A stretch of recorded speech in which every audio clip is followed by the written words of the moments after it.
What's good? Happy Tuesday, everybody. Welcome back from the weekend. Adam, is that a On-Chain Monkeys hat that you have on? Yeah, bro. This is my Danny gave me this one. Actually, was it Danny? No, it was Amanda, actually. I don't know where we're Consensus. At Consensus, and OCM put on a little thing. I got the socks too. Which were my kid liked the socks, man. Yeah, man, they got good merch, bro. Good merch for holders, man. Yes, sir. Well, I did ping Nakib, who said that he would be here. So while we wait for him, we can sit and talk about the weekend. Let's hope that they show up. Sometimes, maybe the weekend was extended too long for them. But I did ping him. He did agree to come. So we will see. Dude, Chris, lots of excitement today, bro. Lots of excitement today. Yeah. Do you still have Chris over there? See the screen turned off. Yo, still over here. Fixing my camera, but I'll be up in a second. What is good, boys? How was the weekend? What is happening? For sure. Today's Satoshi Day. It's all about Satoshi today, man. Lots of from the documentary? Yeah, from the documentary. I guess it's probably at probably 8 p.m. Eastern or something. The doc comes out. But supposedly the director said that he passed, versions of the doc to a bunch of reporters. So he was like, basically, it's going to leak today. Before the actual show, I guess. So I guess we'll see, how that happens. And certainly there was tons of guessing activity, poly market activity. Prices have moved wildly on poly market about who it could be. Nick is now, so we're looking at it now on the screen if you guys want to see the live stream. And looks like Nick Szabo has moved up to the top spot. Wow, Len has dropped. He was at like 40% at one day. Now Len's he's down to dropped 9.5. substantially. There was a lot of pushback from like, there was a lot of like old tweets from his wife that came out, kind of denying it all, type of thing. And people who came out and said, well, look, Len and his wife were like, two peas in a pod, that she didn't know he was, Satoshi, or that he didn't even discuss it with her. Just seems unlikely, because they were like, just, this type of person and wife, just they were just super, super close. It would have been very unlikely for him to even want to hide this from her.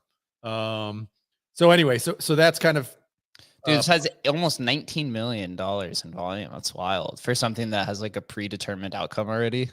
yep. It's going to be very interesting. What happens. I think the number that's really popped, can we see all the way down?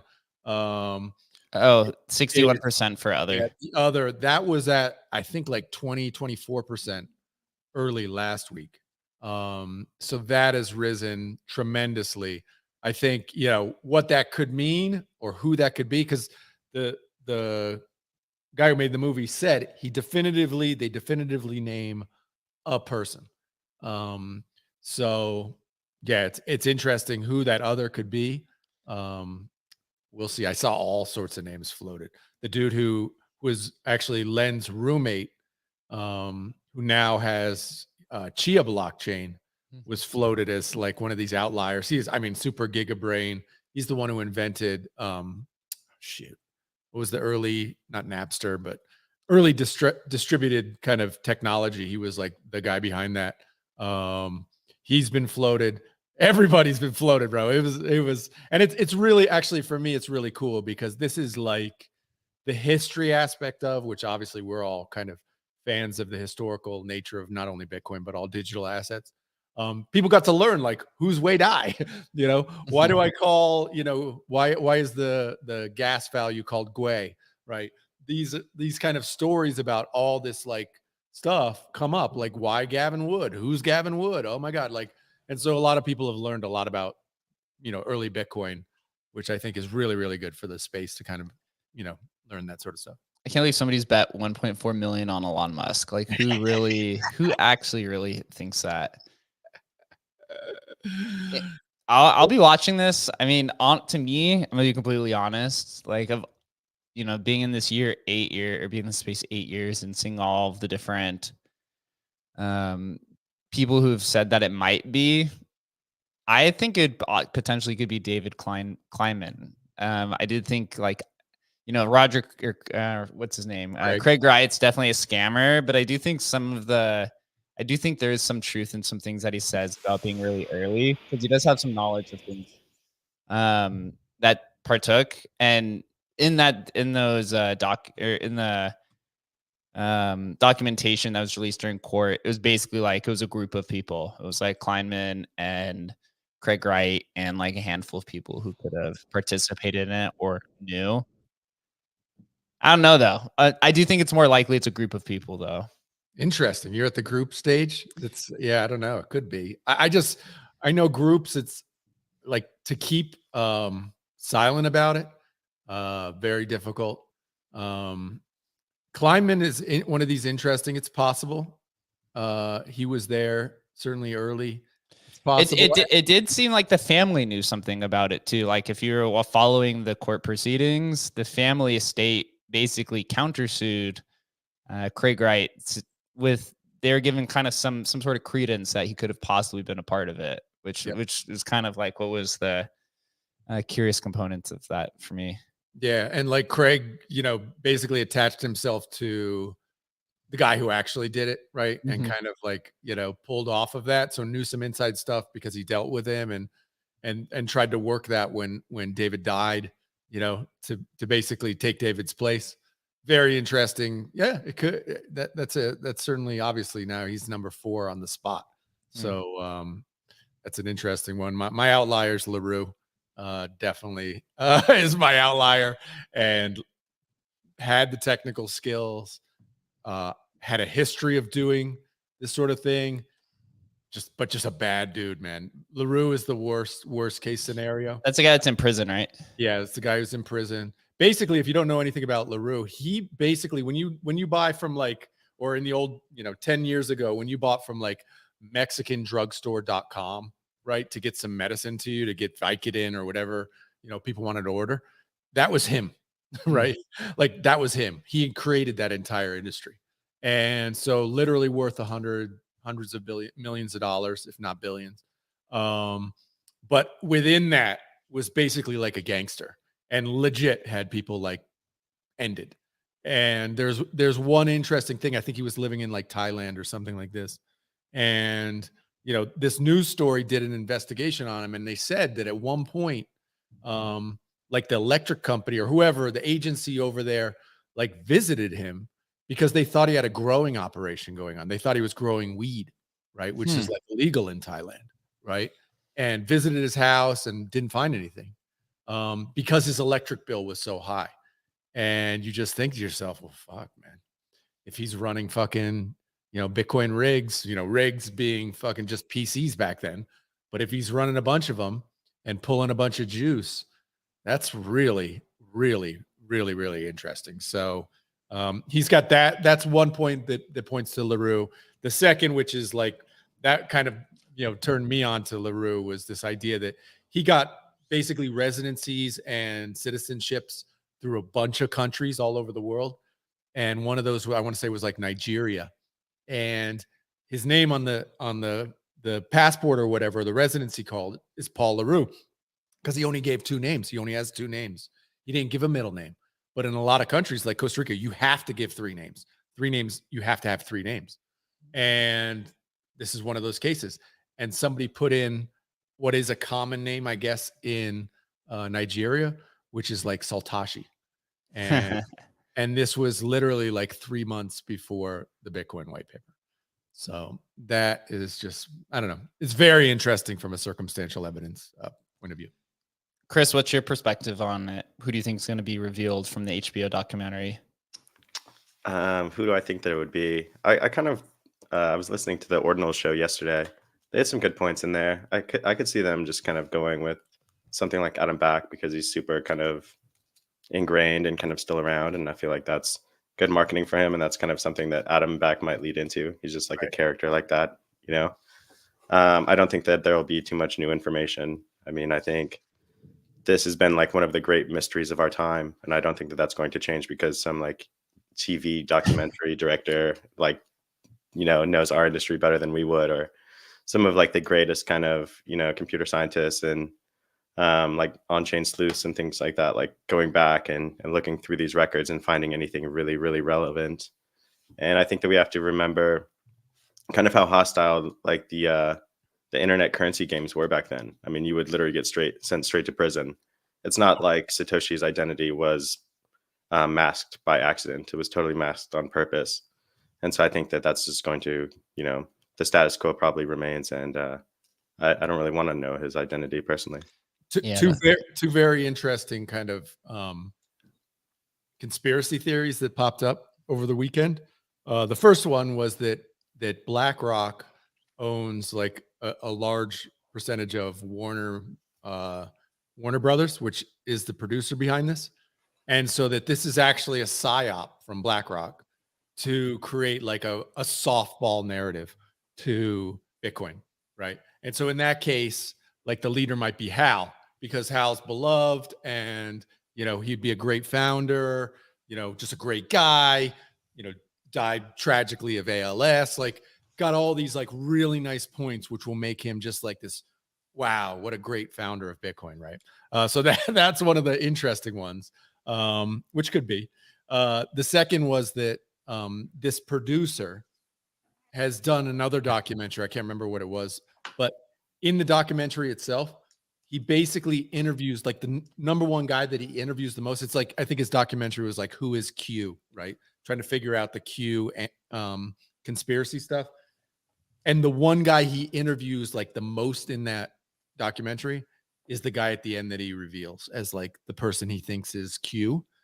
And in this one, if you look at the trailer, who's the guy that's littered all over that trailer? It's Adam Back. Mhm. So anyway, two interesting theories if you're making bets, you know. Well, yeah, $19 million in bets on Poly Market. So It is great though. The story of Satoshi is amazing. Like to open that up on like an HBO documentary is incredible. And this time of year with Halloween, it's obviously seasonal for Bitcoin. This is, Bitcoin white paper day, anniversary of the first transaction coming up.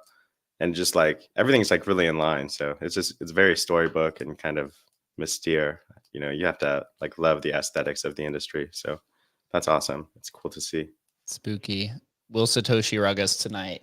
Once he's revealed, he'll dump his entire bag. Market sell on Coinbase. Call it a day. He just moves all his coins up. It appears we're being stood up like like an ex-girlfriend by Ordzar. So Is Ordzar that successful? They can just stand up. Their bags are pumping on Magic Eden right now. The Ordzar pass is the only thing in green. They're like, we don't need these guys anymore. We've already chilled our bags. So they have not responded to me. What is Ordzar? Tell us what it is, man. I'm not exactly sure what is. So Ordzar is like the degen minting pad. This is like where Bitcoin Puppet's minted out of, and a few other kind of like community grassroots movements. It's like the alternative launch pad to Magic Eden. And it's been around literally since the beginning. I think it was like one of the first. The funny part is back in the day, anytime somebody would mint from the platform, it would like go down immediately. Like it happened at least 3 or 4 times. Right. But they've grown. I think they were creating like a runes swapping platform as well. And they have obviously the Bitcoin puppets have came out of there. Like you can see down here, Wordy Rocks, right? These are a lot of kind of like derivative kind of collections, grassroots collections that come out of here. And it has a real kind of grassroots community movement. So they're interesting. They're launching a token here. Like if you go to their Twitter account, which I've pulled up here, they have ZAR. It's $ZAAR. And then they have their passes that are pumping ZAR passes on Magic Eden. And they've been doing a whole kind of points thing and they just announced, I think last night, that a certain supply of their tokens going to be distributed across these Ordzar passes, which is why I think it's pumping. What do you need the pass for? I think it's just like a general discount pass, just kind of like what you see with a lot of these other marketplace exchanges. You own their pass, you get 50% off, kind of minting fees and stuff like that. And then they also have Odin Swap, which I believe they're launched as well, which is I believe it's a runes kind of swap. I have it here pulled up here. So they have, a suite of products. This is in beta. The interface is pretty sweet.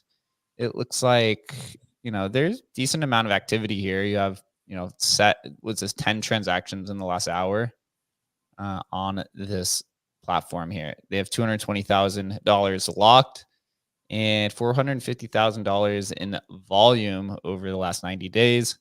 It looks like they only have 4 pools that are open. Dog BTC, RSIC BTC, Billy BTC, and Decentralized BTC. So I would have loved it to hear from them, but I guess they're too cool for us now, So we'll have to bring them back. Nakeeb is the one who I saw him posting a few hours ago, so it happens every once in a while. But probably got the times wrong, most likely. I don't think so, but no, just ghosted, just straight ghost, bro. We'll see. It's rare, dude. I mean, we never get ghosted. Man. It's rare. It's pretty rare. I think it's only today's actually episode 200, by the way. Yeah, bro. Rugged on episode 200. Rugged on episode 200. I remember Adam on 200. Adam and I started this literally when we joined Emblem. We were like, hey, we need to do like a show because this product of Emblem Vault has so many diverse communities. We need a way to be able to interact with all these different communities. So Adam and I started a show. It was on a Friday. I think our first ever episode had like legit like 5 people inside of it. we were just coming off the heels of hosting like a 2-year long podcast with Leo, where we used to do the history show with Leonidas. We used to do it on Mondays. And then like 2 episodes later was when ordinals started popping off, and then never looked back. Remember, the first ordinal was vaulted during the show, and we were like live covering it. We're like, oh, this is kind of interesting. Somebody, I think it was Obi, who's from the historical NFT community, vaulted. We're like, oh, it's kind of interesting. By the end of the show, there was like 20 vaulted. We're like, oh crap. Okay. And then we woke up the next day and it was like hundreds. It was like, oh fuck, we need to, I think we need to figure this out. Very fun. And the rest was history from there. So, let's talk about stamps. Come up on stage, guys, if you want to talk about some stamps. Yeah. Heck yeah. So I guess we could dive into Counterparty 2.0. I do believe that's supposed to go live here in the next probably few weeks. Let's see. Actually, I don't know if you listened. I listened to Jacob's conversation with Adam Krellenstein on the, what is this show called? Yeah, his pod. Yeah. His pod. There honestly wasn't anything really new comparative to what the conversations we have with him every time. But so it looks like, so September 18th is when they posted this, and it was supposed to be 30 days. So yeah, within the next week or two, this should go live, which is going to be big, right? You get the UTXO support, which I think is what everybody wants. Interesting point. I saw Magic Eden's founder go in and talk about, you know, what should they list on Magic Eden, what type of protocols. And I do believe it was actually the Bitcoin Ape who was on stage, who was showing stamps and Counterparty. And they sounded somewhat interested. He just said he needs some more information on metrics, which has obviously been the biggest issue, because all you have is just Emblem Vault for metrics pretty much, because the native ecosystem doesn't exist. So it's a little bit counterintuitive, right? To say, hey, give me market data, even though it doesn't really exist outside of us, I guess, which is still, I think, somewhat notable. I don't know. My question is, it's the one piece of new information that I got from what Adam said on Jacob's show is that Unspendable Labs? Yeah, so it's Unspendable Labs, and then Horizon is like their suite of products, which is like the wallet and stuff. He said that Horizon is going to build a marketplace. So you have Horizon's going to build a marketplace. You have Shaban that's going to build a marketplace.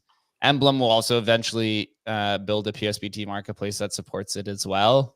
So you can have it. And then obviously you have Magic Eden. So my question is, you know, who's going to be first to the market? Will a native marketplace, you know, find some success, or do people just continue to trade Emblem Vault because they've been doing this for 4 years and it's really and it's really hard to change human behavior? Hard. So hard, dude. I mean, even getting people to like, hey, you know, don't buy it on OpenSea. Come over to Emblem Markets and do it for free. Literally for free. Literally for free. And people are like, I like my OpenSea page. You know, I mean, it's just people are people, dude. It's like changing behaviors is so difficult. And that's why being first mover is huge, dude. I mean, period. It's just the way it is. So yeah, it'll be interesting. You know, yes, you got to have the market, you know, but I think I'm comfortable that we have a nice vision, which goes beyond just a marketplace, right? It's really like a hub to jump to different blockchains and stuff. And I think that's just going to be the way it moves. I mean, yes, you want to be able to buy and sell, which will, I think we're going to have the best buy and sell experience. And so, you know, we'll see. I mean, it'll be really nice, in my view, to be able to just look at all rare Pepes, right? And whether they're in Emblem Vaults or not, and just buy the lowest one, right? It's going to be, and we're going to be kind of uniquely positioned to be able to do that. I did reach out to a friend over the weekend who's had some experience building PSBT marketplaces, and asked him if he could build one for us to support counterparty assets and ordinals in general. He said, yeah. The thing is, they need to look at and see how the implementation of it is done. There's going to be some interesting UX for it, which I think will also be probably somewhat similar to a vaulting experience, because you have to take the counterparty asset and you have to attach it to a UTXO, which means that there's going to be some sort of almost deposit situation, which is very similar to a vaulting situation, right? You're taking it, there's a transaction that's going to be required. The question is if Atom and Horizon wallet builds that natively internally into that wallet, which is a question, right? Because then you'll have you almost have two different protocols that you have to build within the wallet. You have the UTXOs one, and then you have just the counterparty token itself. So it could take probably a few weeks to a few months to really solve that. But on the other side of that, I think it's great for new assets that are going to be issued, because if there's a way to issue it immediately on top of the UTXO, then you basically have a stamp that's tradable out of the box. But again, that takes time to build. Dude, and then requires users and awareness and all the rest of it, right? I think Adam's in a great position, just because he's super connected in, and I guess Shaban to an extent is in a great position. But which one has the marketing arm? I mean, obviously we have one that can raise quite a bit of awareness, and we already have users, while they don't, right? So it's just hard, man. It's just hard to move the needle. Magic Eden, I mean, we all want more awareness for, rare Pepe and historical NFTs. So Magic Eden, I think it'd be great if Magic Eden could onboard. We could onboard Magic Eden to Counterparty. We'll see. I mean, it's interesting. You always do see, like, even people who are well connected in the space are like, "What's Counterparty? What is this? I don't even know what this is." It's like, wow, this is it's always eye-opening when I see it, man. Well, I do know some of the VCs are bullish on Counterparty. Some of the discussions that we've had, that they're buying XCP in OTC deals or for VC deals. Yep. So be interested to see. Do you buy XCP here, or do you buy Pepe Cash? Which is the best investment right now? I think you still have to go long Pepe Cash is my thing. Sure. What do you think, Chris? Yeah, definitely. Pepe Cash is kind of like just unique and different, and it would, if that gets any type of momentum, it's game over. And so, yeah, Pepe Cash all the way for me. What do you think, Chris? What do you think has a higher trajectory, Magic Internet Money or Pepe Cash? If they're both in a tradable environment. Magic Internet Money for me, but I mean, it's literally like synonymous with Bitcoin. When you go through random people, everyone is part of like we're all part of a Magic Internet Money community here. Like, that's like the lore of the entire space. Yep. That's like as big as it gets for me, but I'm a boltard, so it is what it is. You think Pepe Cash could compete with some of these other larger memes if it's in like a less friction environment? I mean, I think that the movement is like really set in way now, and I think Murad kind of really doubled down on it. I think that he was right. I think that we were all kind of circling on this idea of these community coins, these cult coins, these social tokens. And what they are is just like one community. They're community coins that are all circling around a common belief. And so I think if you're segmenting them that way, these coins can be ginormous. And, you see a couple of coins run to a couple $1 billion on Solana. You see a couple of coins run to more billions on Ethereum. And I think obviously Bitcoin has the most liquidity. So I assume the biggest community coins are going to be forged there, just because they're able to have that long lasting perspective of the Bitcoin chain, and it has the most liquidity. So I think the mindset and the monetary value is going to accrue there. Yeah. Bullish on Pepe Cash. That'll probably be the second one that we launch after. That'll be cool. I think that's like super retro and sick. Yeah, once we get VBell live, then I think Pepe Cash will be. I see a lot of attention on VBell. See a lot of attention on Televault coming up. Sure. Yeah, we had a conversation with Graham over the weekend. I saw him and Shannon going back and forth on some final implementations of it. He built something internally called a vault exchange, which is kind of interesting. It's like a native, almost like a native marketplace within Televault, because the basically how it works is, let's say I have Bell, right? If I have 100 Bell, or I'll use 1,000 Bell, I have $1,000 in Bell's coin. So I vault 1,000 Bell, and then I get 1,000 VBell on the other side. And people do this, but you can kind of vault any amount, right? 500, 10,000, whatever.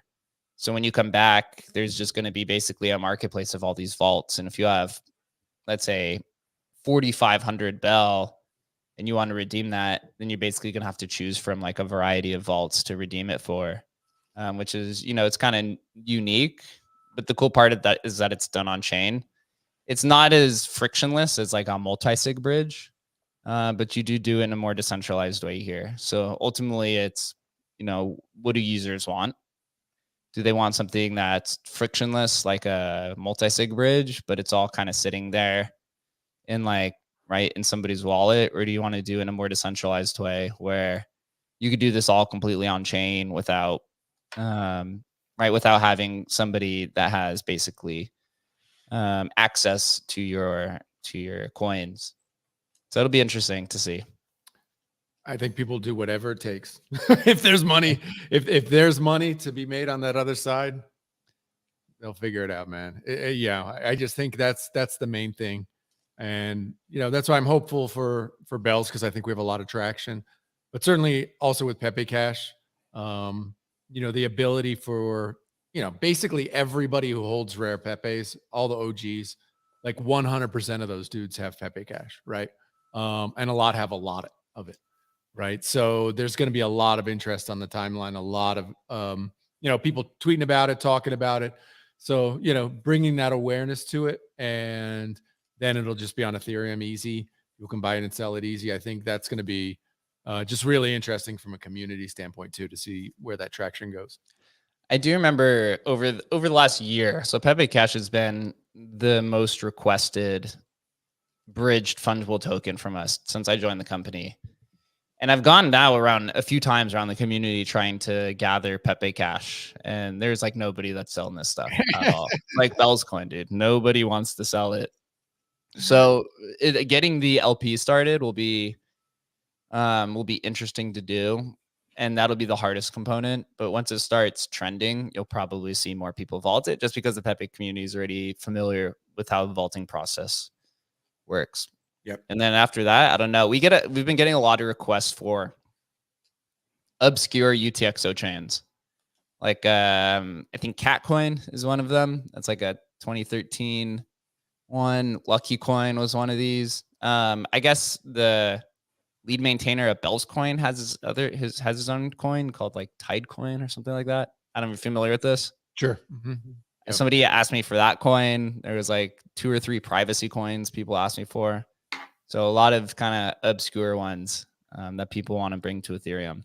I mean, yeah, certainly that's it. And I mean, well, people are talking a lot about, okay, well, what happens just bringing whatever runes, to Solana, because Pups had a big pump, and who knows, man. I don't know exactly where it goes. This is why you got to build it and see what happens, man. Yeah. Speaking of Pups and runes in the fungible token market, finally reclaimed $1 billion over the weekend.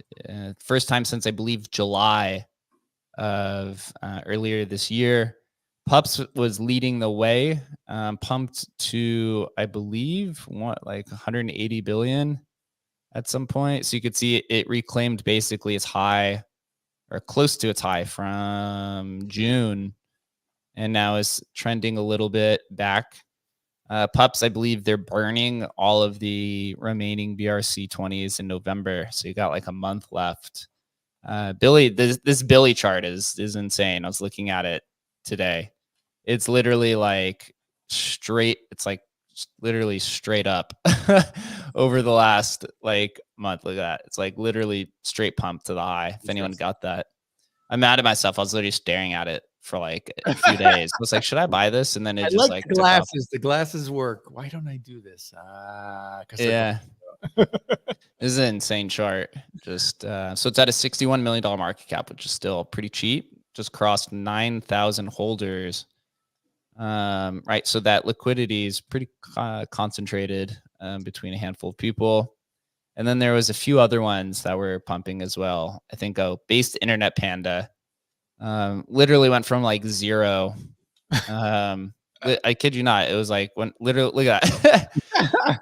It literally went from zero yeah. to 17. So it was a nice cult pump. Only 1,500 holders though between that. So you got a lot of people holding on to that. But I saw a tweet. Some people became whole coiners over the weekend because of those pumps. And then Magic Internet Money also pumped pretty hard over the weekend. It jumped from $2.50 to almost $5. Now is consolidating right underneath $100 million market cap. Chris, mean that were you taking some profits there, Chris? No way. Yeah. No way, bro. He's like, No it's way. $1 billion or it's zero for me. Oh, That's you have to go to many billions for Yeah, sure. multiple billions or zero. I would rather sell my house than sell my. you look at this too. So Dog also crossed 91,000 holders over the weekend, now up to 91,622. It's 25 holders away from becoming number 3. And it's definitely the most active one. So these two ahead of it, Zbit and Epic, are both community or led by, active communities. But these top two up here, Uncommon Goods is going to be minting for a while. It's crazy that 250,000 holders for something that doesn't mint out for another 3.5 years. And then Runes X was an airdrop from a platform that just didn't get any traction. As you can see, there's 8 trades over the last day. I mean, what is so Rune X? What's the okay? 4 point. It was like a large airdrop. They basically airdropped everything to Dog or RuneSwim holders plus like a little bit extra. Gotcha. Yep. And I don't remember what the algos were for Epic, and Zbit. My question here is, does everything sit here and consolidate for a little bit?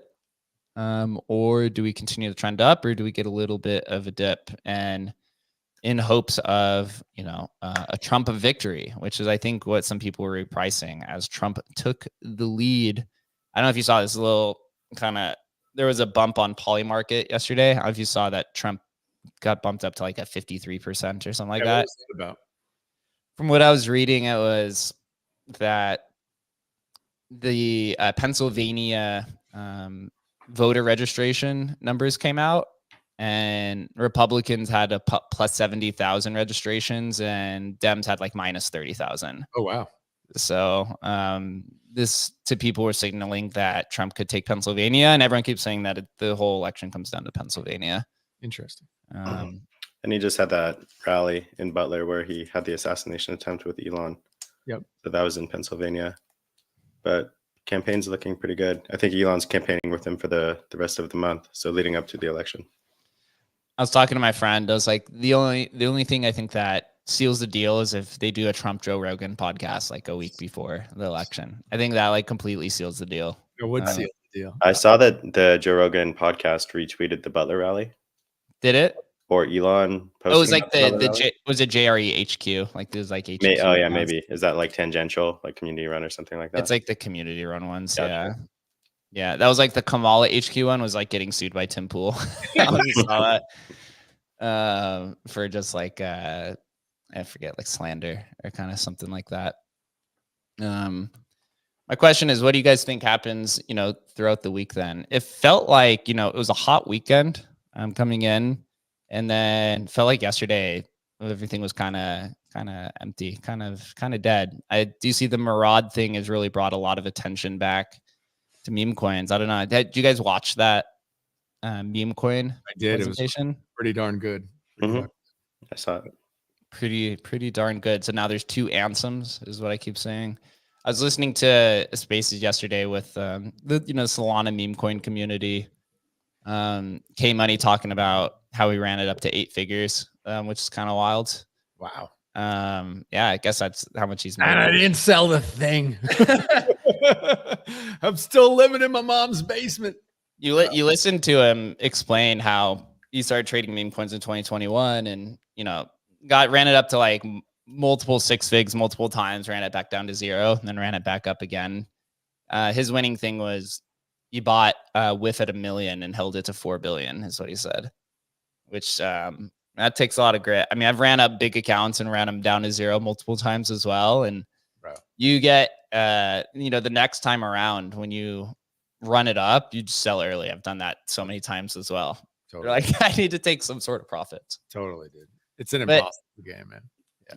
But from what I was seeing, though, you had this Murad presentation talking about meme coins. It resurged a lot of interest back into it, right? This is the meme coin super cycle, whether it is or isn't. Maybe we could talk about that for a second. But I saw some of the interest in the runes actually came from the Bonk guy. I had never even seen this account before, but I was familiar with him. The Bonk guy is the guy who opened up a leverage long at Bonk. I think at like a few $1 million or something. Yeah. And now it's in like, I think it's at like 16 million in profit. He still has it open. He said he's paid I think it was like, he said he's paid like a few $1 million in funding just to keep this thing open. But he basically posted about how he's like super bullish on runes. And so I was looking under his comments, and it's all the tokens that we're pumping. It was like Pops, $1 billion cat. We're all like in the comments talking about it. There's only a few to choose from, right? That's kind of what makes it so easy to kind of shoot. You have a high probability of hitting something decent. If you're shooting from the hip. So the question then is, if you have the meme coiners from Solana, if this is the meme coin super cycle, how high does this actually go? How long does this actually go for? And do these culture coins end up following in the footsteps of utility tokens and being like, okay, we've kind of hit our peak. Like now what do we do from here? Right. That's, it's kind of like my big question. I don't know. Adam, what's your take on the meme coin super cycle? I mean, obviously Bells is more than a meme coin, right? It has the foundation of, it's more of like a developer community right now that can then turn into a meme coin. But do you like utility tokens ever come back, or do we just continue in this, hey, we're just going to pump tokens with no utility because of financial nihilism and the inability to do anything in the US? I know a lot of people, that's their thesis. That's definitely not my thesis. I think that guy did a great job of kind of summarizing what, people like us who are already here, already knew, either intuitively or whatever, that was the vibe of this cycle. And I think he captured that really, really well. But I'm definitely of the mindset that what we are is we're on a pendulum, and the pendulum swung to meme coins completely this cycle. And so this is the meme coin cycle. Awesome. Love it.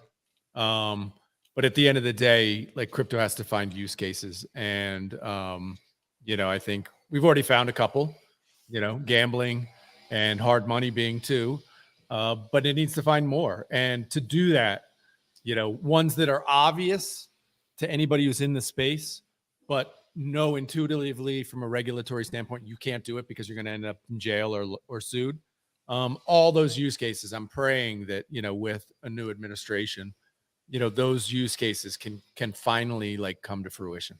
Like, that's the big, if that happens, bro, other than AI, this is the best place in the world to be. I tell my 18-year-old kid, I'm like, bro, come on, man, come into crypto. Cause it's like, if that happens, this is the best industry in the world to be in. And so, I just hope we get that administration change, because then hopefully we do move back into this, utility cycle, and I'm hopeful.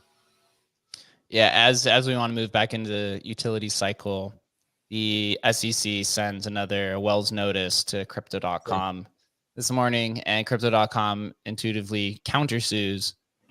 So they're following in the footsteps. I also just saw this come across my timeline that, I don't know if this is real or not, that the U.S. Supreme Court has approved the sale of 69,000 Bitcoin. Oh, really? Seized Bitcoin. I don't know if this is true. It has to be 69,000 too. Yeah, right. 69,200. It's almost 69,420. Like, are you kidding me? Like, somebody needs to send in the extra however many. Yeah, who has the 50? Just probably who's got the Bitcoin to send it in to make it 69,000, right? We're gonna dump. It's always that most entertaining outcome. It really is. Just dump it all so we can send it right back to Ukraine. Oh, wait, who was like again? So this was obviously like seized Bitcoin or something. What was the actual? Well, that's all the Bitcoin that the U.S. owns is seized Bitcoin. It's from Silk Road, or it's from the seized Bitfinex hack. I think there's like a handful of others as well. So each country has like its own has its own methods in terms of like what to do with it. Like the German government, their thing was like any type of seized assets, they have to turn around and sell anytime. They have to sell immediately after like a 10% increase in the price or something like that. So who was like pushing against it that worked all the way up to the Supreme Court? That's what I don't kind of understand. It feels like this wouldn't need court action. I don't know. Yeah, I don't know. Look into it. Interesting. I don't know too much about our. Well, hopefully that sale doesn't happen till. Hopefully it doesn't happen at all, dude. Right? That can pay off our debt. It can. God help us. God help us. Yeah, I know, right? That's we hope for the best, but we'll see what happens with it. I think now, from here to the election, I think it's like exactly 30 days now or something like that, or something close to it. Yep. We're going to see some very entertaining headlines. Probably some very volatile price swings. If it looks like Kamal is going to win, you see everything probably tank. I think we could potentially get a giant move downwards at some point to scare people out of it. But yeah, I mean, it's the election itself a sell the news event, right? Or buy the news, which is going to be, right? Yeah, I don't know, man. You never know how this shit's going to what's going to happen. Never know. You got to believe. Yeah, to try and trade it seems like a fool's errand to me. Oh, and over the weekend, the Bells community raised, I believe it was over $100,000 in funds for listing. Can you tell us what's going on over there, and how'd you raise that so fast? We got whales. Basically, they let us know. Just open up a thing, man. I'll give you money. People want this listing, right? Obviously, for obvious reasons. And so yeah, they're big holders out there. Generally miners are the biggest, but I hear, who knows whether it's rumors or whatever, but you hear stories about maybe big traders and stuff like this who also are accumulating. And obviously everybody wants listings. And so, like I've said publicly before, we are in active negotiation with probably every market on earth. And so it's just a matter of, working out kind of the first one. And we should be pretty close, I think, but I don't know how long it takes from the time, somebody signs on the dotted line. It might take a week, 2 weeks. I don't know how long these take to kind of roll out. I have no idea. But we'll definitely let everybody know as soon as it's inked with the first one. But the idea is to not just have kind of one smaller exchange, but to have big ones as well. So we're actively pushing. It's difficult. It's surprisingly difficult if you don't have a big stack of cash. That I've learned. If you have a big stack of cash, I've realized you can get it done almost immediately if you have $500,000, but we don't. So we will, but not yet. Yeah, I hopped in the Discord over the weekend. And it's like, you guys should think about doing Gate instead of Mexi. Gate seems to be where all the meme coin trading happens. Trust me, there's been negotiations there for sure. That's I mean, Dog is like, I think like one of the biggest traded tokens on there, like go ahead of WIF and all these, just because it's like the literally only it's like the biggest exchange that supports it. I'll give you a peek behind the curtain, and it's not to Gate or any particular exchange, but they all basically have these, people out there. They're just salespeople trying to get coins listed, right? And these guys obviously all work on commissions. And one of the interesting things I've learned that is like, okay, say I'm the salesperson for XYZ exchange, all right, and Jake just launches the Jake token. And if I contact you first and I put you into the system, like it's my sale, like nobody else can take it from me, right?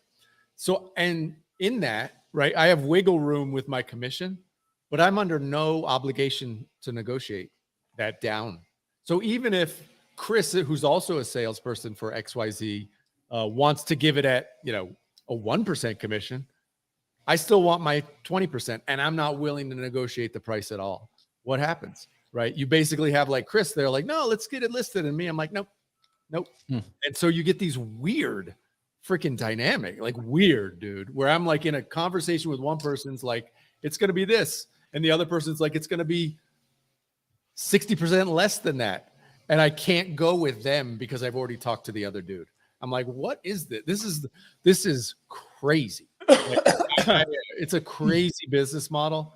I'm surprised it works this way, but obviously it's so lucrative for these exchanges. It's been able to go on like this forever. It's bonkers. I've never seen anything like it. We've been advocating to not your keys, not your coin, get everything off of exchange. And then somehow we've come full circle to where now we're begging everybody to get back on the exchanges. It's a full circle world. Do they list tokens? Do these exchanges list any new tokens? Are any new tokens being listed? Totally. Yeah. This is what they do, man. No, I know that, but like I'm saying, like, what's the last token that Coinbase has actually listed? The big ones I don't know, man. Big ones I don't know. I'm talking about. That's what I'm saying. These are generally. I feel like they've been at sleep at the wheel for the last year. It could just be regulatory, but I feel like there's been no movement on the listing side for the last year. Yeah, I think to that is very much the larger exchanges we've talked to, again, not naming names, but they've been very, look, you guys have to, there's no public discussions, no nothing. And I just get the vibe that they're worried about regulators, right? So they're extremely cautious. Exchanges just let us know if anything comes out publicly, it's your automatic blacklist. You're not getting on, right? So you just can't even talk about them at all publicly. So I think they're just looking at it from a regulatory standpoint. I mean, Coinbase is like, does anybody even talk about getting listed on Coinbase anymore? It's such a zero. It's literally impossible. They did just list DGen actually this weekend. So they listed the base coin. So I'm wrong, man. Well, no, that just happened. That was like the first one in a while. And so base coins were up all weekend.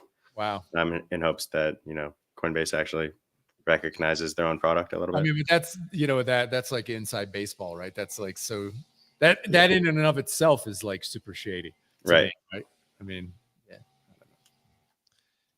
yeah. I guess last piece of news here. I mean, I did see something with Coinbase where a lot of the Solana community was in hopes that Coinbase was just going to list like all these Solana coins. And ultimately it looks like now they're just going to continue to push Base, right? And so a lot of people are now like trying to move over to Base because Coinbase has now made it clear that this is what the product that they're going to be pushing, and it's going to take priority. The tokens on Base. Why don't we just move the runes to Base? Let's bring dog on the Base, bro. There we go. There's the play, bro. Dog to Base. Dog to Base.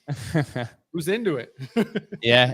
Ultimately, as we've been kind of discussing VBell and Pepe Cash and all these and taking different changes, I kind of see it now like a bridge. It's almost like a blockchain listing, right? It's like with Bells, for example. Right now, the only place you could buy it is the only place you could buy it is on non-KYC, which has a limited amount of liquidity. And it's like, hey, let's take it to Ethereum where the liquidity is now, where it is 450 billion. So now it's getting listed on Ethereum. And then you take it to Base, where I guess it's like the liquidity is lower, but it's tangentially related to Coinbase, which has I don't know how much volume that they do. I don't know if you think Coinbase does more volume than Ethereum does? Probably. I don't know. That'd be a good metric to see. Yep. But we can. I mean, ultimately, so for Televault, that's going to be a Televault thing to take it to Base. But once you make it an ERC20, you should be able to take it to Base. So we'll have to walk through that with Mr. Graham Bells. Bro, that could be really interesting, man. Like, screw Solana. Let's bring it to Base. Then it can get on Coinbase. Dude. That's amazing. Ultimately, what I've learned as well is when it comes to the Ethereum ecosystem, you always want to get everything listed on the base layer first and then go to the L2 afterwards versus going to the L2 and then back to the main chain. Some of these protocols that I've talked to who started on an L2 are like, man, I wish we would have launched on the main chain first. It just makes it entirely easier to do anything. Oh, interesting. Yeah. So, oops. Sorry, somebody was calling me. Chepe's all in to Bells on Bell Base. the Base. Bells on Base. Bells on. This would be a song. Legend. We could be, you could be it. Ultimately, yeah. I mean, we could take it to Solana too. I think from Graham's perspective, who's operating Televault, he could use Wormhole or Layer 0. He'd probably use Wormhole in this case to then integrate with Wormhole on the bridge, and then he could just take everything to Solana as well. Or you could wait till Emblem deploys on Solana, and then you could do it through our method. And so there are some options. Interesting. It's all going to come down to getting the liquidity pool started for these. That's like the number one question of all these people who reach out to me is who's LPing? How much is the LP going to be? I had people in the Discord like just yesterday. It was like, I want to LP. I want to do it. So I think we're going to get a lot of traction with the LP. For sure. I would say the fair number to get to for an LP is like on ETH, probably 50K to like 80K or 90K. Yep. I think is like a suitable amount. Honestly, I was looking at like some of these other ones that have been trending. I was looking at Pups on Solana. Their LP is only like 100 grand. I thought it was like to be much higher than that. And I was looking at like WIF and some of these meme coins. The liquidity on chain pools like a few $1 million. Yeah, it's crazy. Like WIF, I think it's a $2.5 billion coin that has 13 million. I think in the liquidity pool, it's like nothing. Did you see what was it? Maybe Chris saw it. It was that what's it, Moodang or whatever, the hippo. Moodang, yeah. Dude, some dude had put in like $800 and it was like, so he bought obviously when it initially launched or whatever, and it was sitting at like $14 million. and I think Beanie tweeted about it, but it was like, and everybody in the comments is like, yeah, but the liquidity pool will be able to pull out, 200K or something. But it was so funny. It's like, you wonder, I was like, the dude probably just forgot that he even bought it, right? It's like, it's got to be a bot. It's got to be a bot, right? It's Yeah. like a bot bought $800 worth, and just the dude who runs that bot doesn't even realize what he has. Right. It's hilarious, man. So funny. Insane. Moodang, yeah. I don't own any. I never bought any, but I feel like that was like the first meme that really broke through. This whole weekend, I was out all weekend, and everybody in public was talking about Moodang. Everybody. Really? Wow, that's crazy. It's so funny. It's like it's one too that I saw the videos on TikTok like 3 weeks ago. Yeah. And you realize, wow, why didn't I just fucking pay attention to what was going on? Like that was like a super viral meme that came out of nowhere and blew up for sure. So, interesting, man. At first, the token really ran pretty quickly. Like to Adam's point, the token kind of runs almost before you even realize how big the meme is. You know what I mean? Like the token runs first, and then you see how viral it is, I feel like.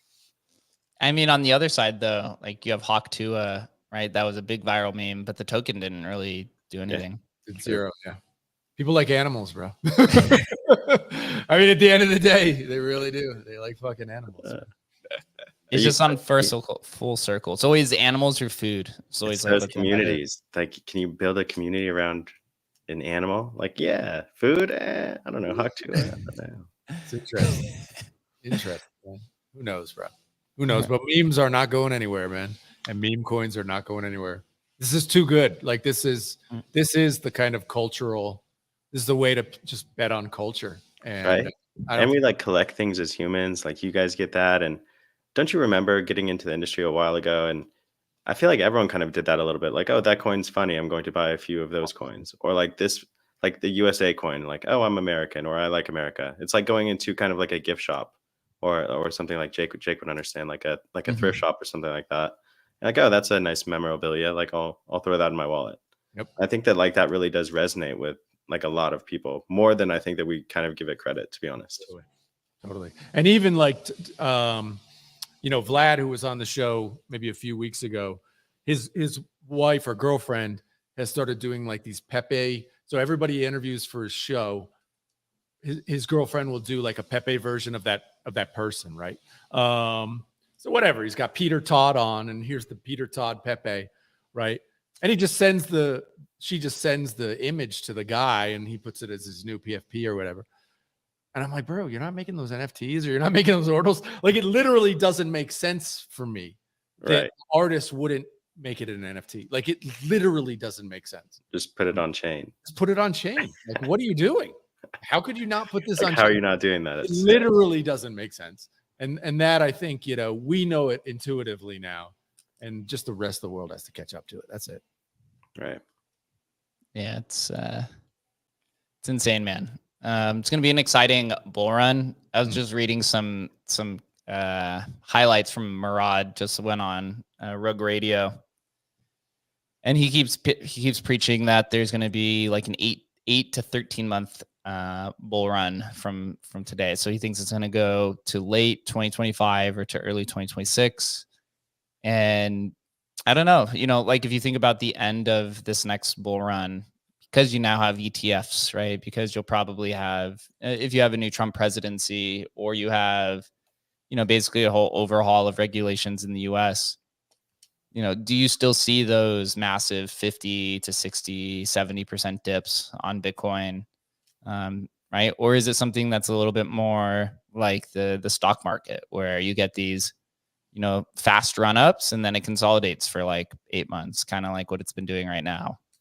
Yeah. And it just continues to go that way until there's some sort of national or international scare like COVID that just sends everything down for a little while and just goes back up. I don't know. His take is like, it's my take, so it tells me it's smooth brain, right? It's just like, I mean, literally, I'm watching his thing and I'm like, this is exactly the way I feel. So this is most likely wrong to a large extent, but certainly this is like, and so I don't know how to play it either way, but it certainly feels like we're still at the bull run hasn't happened.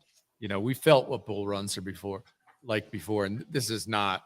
We are not in kind of any sort of bull run at all right now, because there's no euphoria, right? The only euphoria we've had was a little bit of like boom happened a little bit, and maybe into like the runes thing a little bit, like moved the needle. And there was some like prior to runes, there was like a little bit of this like meme coin euphoria.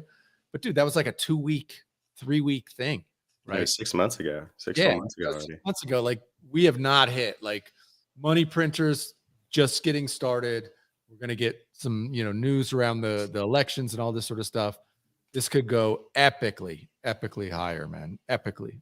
And, just need Bitcoin to lead, man. That's it. What do you think, Chris? Yeah, I mean, just on the point of Murad, at first the community was really small back in the day, and he was kind of a Bitcoin maxi. And the first I ever heard from him was on Marty Bent's podcast, Tales from the Crypt. I think that was like 2017, 2018. And he was just like a really clear thinker. And then he went on to kind of build, I think it was Adam and Capital, and they were like really focused on cycle. Yeah, but he was young though, right? He's just like a young kind of guy, really experimenting. And what they were doing is they were experimenting with on-chain metrics. And once again, he just kind of like put himself out there and was like, I'm pretty sure that this shit has an impact on price one way or the other. And obviously he maybe got over his skis a little bit. But he got over his skis a little bit. I saw some OGs tweeting like, wait, didn't this dude lose all his money? And yeah. But that's good that those are the people you want to bet on, because they've already gone through the fire and like they're willing to put themselves in the fire again. And so, I mean, those are people that you're like, all right. I mean, he already faced the backlash. He doesn't have anything to lose.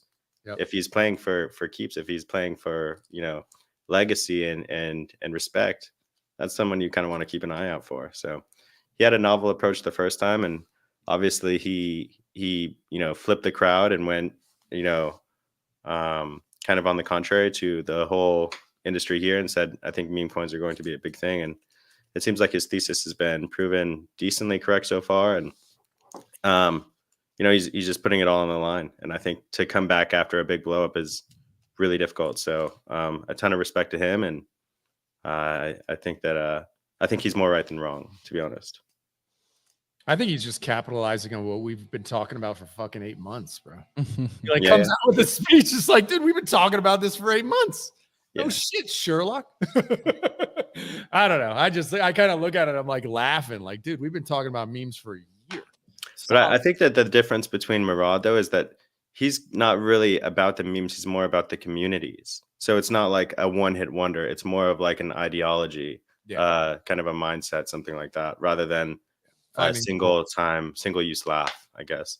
Yeah. It's not as disposable. It's more tangible, or kind of like, a lot more full. Yeah. One of the interesting things that I saw on chart was wallets that have $10 or more compared to the market cap. So for him, tell me that one. I didn't hear that. That's just to kind of like, remove bots from the data. I would assume that that's what I would use it for, but to see who's like a real person and who's not, because you can just bot $1 to 10,000 wallets and you have 10,000 holders. So there's a little bit of a buffer zone. Yeah. And for him, this is showing, the actual legitimate community size. and you know, I guess it's the value of the cult, I guess, is like the best way to put it. And if you have more, you know, if you have more holders that have $10, these are people that he says, quote unquote, are going to work for their bags. Yeah. Because it's generally the people who have, you know, it's kind of funny. It's always like the big whale holders. They're the ones who are generally the silent ones. And then the ones who are the most loud are the ones who have like, you know, 4 to 5 figures in holdings, because they're generally the ones who need the wins the most. We got the Atomicals cult in the on the live stream. You know, it's so funny. Like this is what we're talking about, right? It's like, you know, where are you going to get these guys who are just going to work, right? And it's one of the things that's great about kind of all of crypto is your holders become your biggest mouthpieces, right? And yeah, it's and finding that group of hardcores is really interesting and really hard. And I did love his, and I think that's true. You have to go through massive down periods, massive drawdowns, and the people have to join or live through those downturns, you know, get in at the bottom. Like in Bell's Coin, we talked to people who bought it, you know, 14, 15 cents. And these are kind of like core groups of people, right? And attracting and having that core group. Yeah, it's everything, really. Yeah. So you're saying Bell's Coin's going to $100. I think $100 puts it at like 600 million. Bro, why are you fudding, bro? Yeah, I'm telling you, the number is 1,500. Oh no, 600, $100 would be 6 billion, I think. Right. Yeah, that's rookie numbers, bro. We're at $1,500. That puts us at 90 billion market cap. We touch what Doge did last cycle. That's what we're going for. 1,500 is the bull case for Bell's Coin. Hey, I do think that things are going to get crazy. I mean, I think that, like, I just saw that Cardi B launched a token. Like, I didn't even hear about that. And Cardi B is one of the biggest artists in the world, and the industry is not that big. And there's enough going on in the industry to overshadow Cardi B launching a token. Like, I just think that the industry is like, there's a lot of depth here that go on many more dimensions than it ever has before. And so I'm pretty confident that things are going to get completely over the top. You saw it with like the 1970s, like reinflation. The last time that we had inflation, there was like a circle back of peak inflation. And I think that, you know, in terms of an economy, it's, you know, a complex system. And when you move these different parts, you don't really know what's going to move on the other side. And so I don't think that it's really very simple to get these things under control easily. And so in my brain, it makes a lot of sense that we think that we could have beat inflation. And there's a good chance that it does peak back up just because the complex system is so difficult. And so in terms of that, then I would assume that we'd have another run, and then we probably have a longer battle to really kind of put this inflation to bed, probably for the rest of the decade. But do you think there's another tightening cycle then if that happens? I don't know if it's I just think that, you know, once you unleash these things out of the bottle, I think that it's very difficult to put your finger on what you need to correct. One problem fixed creates 3 unsolved problems that you kind of have to fire back. And so I don't think that it's as easily as like a one-shot kill, inflation's done. I think that we can run a higher inflation rate, but I do think that it's going to be some problems. I don't think it's all just complete Goldilocks period for the rest of the decade. I think that we have more demons to battle, would be my base case. Fair enough. I'll run with that. I guess one final comment here. I just want to say, I saw the Atomical people in the crowd. They're the shillers in the community is always around, but I think the key figure, right, the founder is just not loud enough. He's not like he's technically minded. We've had him on the show. They released their AVM, and you just didn't hear anyone ever talk about it. So you got to figure out a way to break the echo chamber and interact. Like a good community who did this was the counterparty community, right? For a long time, counterparty community was in Stamps, right? Because Stamps is on top of it, basically exiled from everything. And they found a way to, right? This is shilling my Emblem vault bags. They found a way to engage with the Ethereum community by vaulting over and accessing that liquidity. And then the whole community then became known because people were like, well, what the fuck is this? And then they learned the story. And then the individual artists and the memers. And then you had like Skrilla and the meme coin cabal with dark farms and start doing meme coins on Solana. And people are like, oh, what the hell is this? And they're like, oh, it's the counterparty guys again. What is going on over here? Right? These guys keep popping up everywhere. But they're actually doing things other than just like talking on the timeline. They're actually like, they're making action. So I always use them as a reference of a community that immature infrastructure, but found ways to always be kind of in the mind share. And that's the right way to do it. I just haven't seen that from the Atomicals community. Always can, though. That's really on the founder. I mean, the founder has to kind of create those relationships, and failure to do so is could be death, right? I mean, you look at the one who did it the best, like Casey in recent times. Casey, reached out and got people involved, right? And, got us involved, Leo, whatever, and it connected. And the idea and everything was obviously rich enough to attract people beyond that. But early on, getting those people who could help spread the word is obviously it's critical, man. Yeah, I mean, we had Casey on the show with Leo.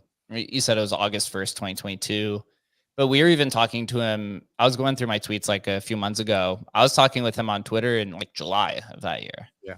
About the idea. So he was out there and really, he was working for his bags before that was even a thing. So just got to make sure. Yeah. And so someone says it's not about shilling it about the facts. It's about being built in if you guys are aware. Yeah. That's a component of it. But awareness is always not enough. Like you actually got to put it to action as well. What do you think about the seemingly organic kind of understanding from Binance of Atomicals and stamps and kind of consistent posting and messaging rather than kind of flocking to runes? What do you guys make of something like that? Yeah, it is interesting. I think they're just aware of who their user base is. Asia and the Asian communities love Bitcoin in all forms. Right, whether it's Atomicals or stamps or counterparty, right, or whatever. And it's an opportunity. Like stamps is an undertapped market. Same with Atomicals. The thing with Atomicals, which is why I think they just need some retooling, right? They got listed on Unisat and they're listed on OKX and all these exchanges, and just nothing ever happened, right? They were kind of the first fungible token or second fungible token protocol after BRC20, and just never got any action. Atomicals, that was always a good conversation. It was always very complete. He always had very thorough and relatable answers that we didn't really have too much pushback for. That really just kind of made a lot of sense. I feel like I remember it being very complete and being excited that, we thought that it would really kind of get a lot more traction. So interesting to see them kind of be able to communicate the message so clearly, but not be able to get actual traction on the protocol. It kind of seems a little bit counterintuitive. You got to have winners, man. It's like you can have the best protocol on earth. That's what we talk about all the time. Best protocol doesn't necessarily win, right? That social layer. What stories have you created along that your development that people either resonate or win? I mean, obviously the best one is people get rich, right? And that's right. And Adam's right here is that's kind of loops back into the meme coin conversation, is that it's the social layer. It's connecting with those users from the start, making them feel some sort of sense of community and building that all out right in front of the protocol. The protocol is a second order effect rather than the community and the social layer. Totally. Like Shepe said, it's like you got to make some millionaires, man. You have to. It's just almost like what hasn't made millionaires that we talk about? Like nothing. Everything has minted millionaires, or nobody gives a shit, right? It has to move the needle in that direction.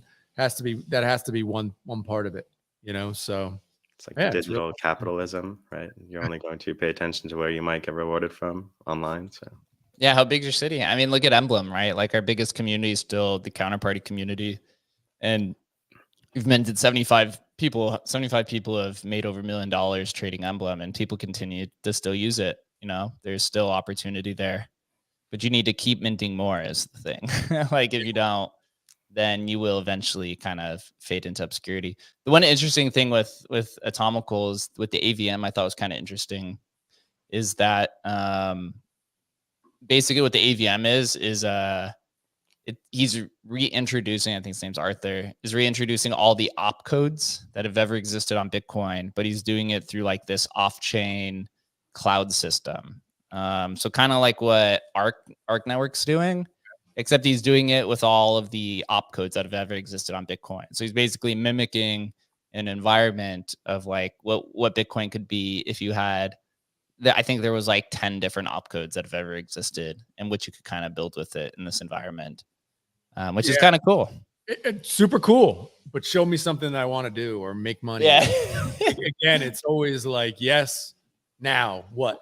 I mean, that's the thing where it's like the devs have to work in some way with the KOLs, with the other devs to build something, right? It's like something they got to build something that works on top of that. You know, best ideas in the world. It's like, you know, got to build, man.